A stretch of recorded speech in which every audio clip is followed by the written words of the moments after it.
Hello, Jaipur cotton 3 പീസിൻ്റെ പുതിയ കുറച്ച് കളക്ഷൻസ് കാണിക്കാനാണ് ഇന്ന് വന്നിട്ടുള്ളത് കേട്ടോ. സ്റ്റോക്ക് ഔട്ടായ ചില ഐറ്റംസൊക്കെ വീണ്ടും സ്റ്റോക്ക് ആയിട്ടുണ്ട്. ടോപ്പ് ബോട്ടം വരുന്നത് ജയ്പൂർ കോട്ടണിലും ഷോൾ വരുന്നത് സോഫ്റ്റ് കോട്ടണിലുമാണ് കേട്ടോ. 2.5 മീറ്ററാണ് ടോപ്പിൻ്റെ ലെങ്ത്ത് വരുന്നത്. ബോട്ടം ലെങ്ത്ത് വരുന്നതും 2.5 മീറ്റർ തന്നെയാണ്. ഓൾ ഇന്ത്യ ഷിപ്പിംഗ് അവൈലബിൾ ആണ്. കൂടാതെ എല്ലാം തന്നെ ഫ്രീ ഡെലിവറിയാണ് കേട്ടോ.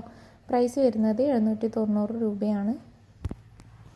മെറ്റീരിയൽ പർച്ചേസ് ചെയ്യാൻ താല്പര്യമുള്ളവർ സ്ക്രീൻ കാണുന്ന വാട്സപ്പ് നമ്പറിലേക്ക് ഒരു സ്ക്രീൻഷോട്ട് എടുത്തിട്ട് മെസ്സേജ് അയച്ചാൽ മതിയാവും കേട്ടോ. ഹോൾസെയിലായിട്ടും റീറ്റെയിലായിട്ടും നിങ്ങൾക്ക് വേണമെന്നുണ്ടെങ്കിൽ പർച്ചേസ് ചെയ്യാവുന്നതാണ്. എല്ലാ മെസ്സേജസിനും നമ്മൾ റിപ്ലൈ തരുന്നതാണ്. ആരും കോൾ ചെയ്യണമെന്നില്ല. കോൾ ചെയ്യുമ്പോൾ എപ്പോഴും നമുക്ക് കോൾ അറ്റൻഡ് ചെയ്യാൻ കഴിഞ്ഞോളണമെന്നില്ല. അതുകൊണ്ട് തന്നെ മെസ്സേജ് അയച്ചാൽ മതിയാവും കേട്ടോ.